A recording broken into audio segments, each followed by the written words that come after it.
kawad. Puputol tayo guys ang kawad, oh, para pantali siya. Poste anilyo. Ano? Ito naman guys, ito, loob tayo.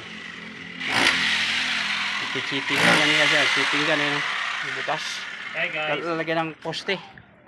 welcome to my channel. Ayan.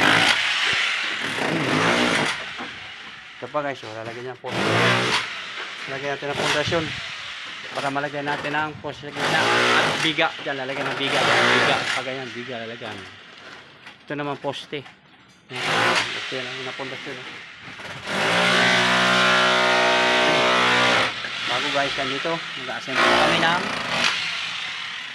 poste panglagay doon. Bakal. Ito yung ating mga kawad. Dito yung gagawin natin na pang poste doon. Yan o. Lalagyan na namin ng estero. Tatayo namin dyan guys, dyan sa pinubutas. Tatayo dyan yan. Yan. Medyo gipit lang kasi dito kaya hindi ganong mapicturean yung mga poste. Tatayo dyan. Thank you guys.